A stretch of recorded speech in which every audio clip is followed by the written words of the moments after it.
నమస్కారం అండి. నేను డాక్టర్ ప్రదీప్ వజ్జా, భాస్కర్ హాస్పిటల్, షాపూర్, గండమైసమ్మ. మనం ఇప్పుడు ఎండాకాలం తీసుకోవాల్సిన జాగ్రత్తలు అవి మనం తెలుసుకుందాం. ఎందుకంటే ఎండాకాలంలో పిల్లలు కానీ వృద్ధులు కానీ అంటే లెస్ దెన్ 10 ఇయర్స్ పిల్లలకి, వృద్ధులు అంటే మోర్ దెన్ 50 ఇయర్స్ పెద్దవాళ్ళు ఎక్కువగా వడదెబ్బ, హీట్ స్ట్రోక్స్ తగిలే అవకాశం ఉంటుంది. ఈ హీట్ స్ట్రోక్ అనేది చాలా ప్రాణాంతకం అండి. ఎందుకంటే హీట్ స్ట్రోక్ అనేది బాడీలో వాటర్ లెవెల్స్ అన్నీ పడిపోయి, ఎలక్ట్రోలైట్ లెవెల్స్ అన్నీ డౌన్ అయ్యి మనకి కిడ్నీ ఫెయిల్యూర్లోకి వెళ్ళిపోయి సడన్గా మనకి వాళ్ళకి ఏదైనా అంటే ప్రాణాంతకం అయ్యే అవకాశం ఉంటుంది. సో ఈ ఈ ఎండాకాలం చాలా తీవ్రంగా ఉండబోతుంది కాబట్టి మనం తీసుకోవాల్సిన జాగ్రత్తలు మనం తెలుసుకుందాం.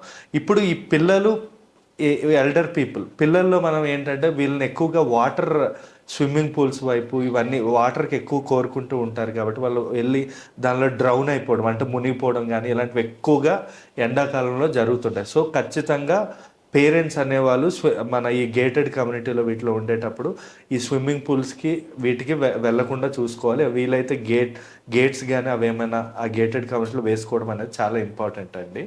సో ఇంకా ఇప్పుడు వృద్ధులు కూడా వాళ్ళు బాగా చాలా జాగ్రత్తగా ఉండాలి. ఎందుకంటే వాళ్ళు చాలా తొందరగా హీట్ స్ట్రోక్స్ తగులుతూ ఉంటాయి, ఎలక్ట్రోలైట్ ఇంబ్యాలెన్స్ అనేది అవుతూ ఉంటుంది. అందుకే మేము చెప్పేది ఏంటంటే వీళ్ళు ఏంటంటే ఎక్కువగా వాటర్, మినిమం 3 నుంచి 4 లీటర్ల ఆఫ్ వాటర్ అనేది ఖచ్చితంగా ఈ ఎండాకాలం తీసుకోవాలి. అండ్ ఆల్సో ప్రతి ఒక్కరు కూడా కాటన్ దుస్తులు అనేవి వేసుకోవాలి. మెయిన్గా వైట్, బ్రైట్ కలర్స్ వేసుకోవాలి.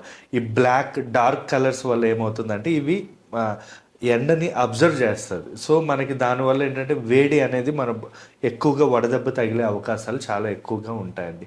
ఎండాకాలం ఎక్కువగా లైట్ ఫుడ్స్ అనేవి తీసుకోవాలి. అంటే లైక్ ఫ్రూట్స్ కానీ లేదా కీరా, ఎక్కువ వాటర్ ఉండే ఫుడ్స్ ఉంటాయి కదా, గ్రీన్ వెజిటబుల్స్, ఇవన్నీ తీసుకోవాలి. ఎక్కువ ఆయిల్ ఫుడ్స్, స్వీట్స్ ఇవన్నీ కూడా మనకి తగ్గించుకుంటే చాలా మంచిదండి. ఇంకా చెప్పాలి అంటే ఈ మనకి వడదెబ్బ తగిలింది అన్న కొన్ని డేంజర్ సైన్స్ అనేవి ఉంటాయి, అవి తెలుసుకోవాలి.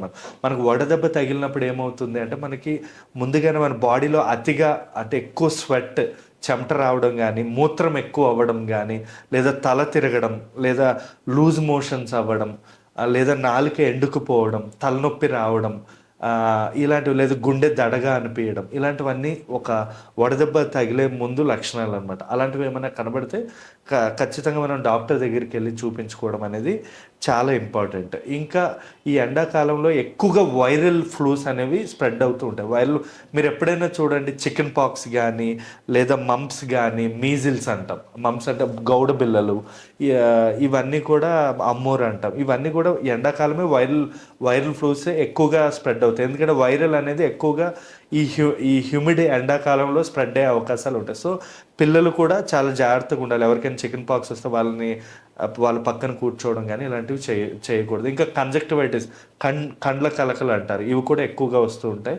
ఇంకా కంటామినేటెడ్ వాటర్ ఎక్కువగా ఉంటుంది అనమాట. మామూలుగా వర్షాకాలం కానీ వీటిలో కానీ ఎండాకాలంలో గ్రౌండ్ వాటర్ అని తగ్గిపోయి లాస్ట్లో చివరిగా ఉండే ఈ ఏమంటారు కాలువ నీళ్ళు కలవడం కానీ బ్యాక్టీరియల్ వాటర్ రావడం వల్ల చాలామంది వాంతులు, విరోచనాలు, డయేరియాలతో డీహైడ్రేషన్ అయ్యే అవకాశాలు ఉంటాయి. సో వాళ్ళు కూడా మనకి చాలా అంటే ఎక్కువగా వాటర్ అనేది విషయంలో జాగ్రత్త తీసుకోవాలి. బయట foods, junk foods, oil foods, ఈ నూడిల్స్, ఈ బిర్యానీస్ ఎండాకాలం మీరు అవాయిడ్ చేయడం చాలా మట్టుకు ఉత్తమం. ఎంత వీలైతే అంత వెజిటేరియన్ తీసుకోవాలి, కొబ్బరి నీళ్ళు తాగాలి, ఇవన్నీ కూడా మీరు ఫాలో అవ్వండి. ఇంకొకటి ఏంటంటే ఎండాకాలం స్మోకింగ్, ఆల్కహాల్ అస్సలు మంచిది కాదు, అస్సలు తీసుకోవద్దు.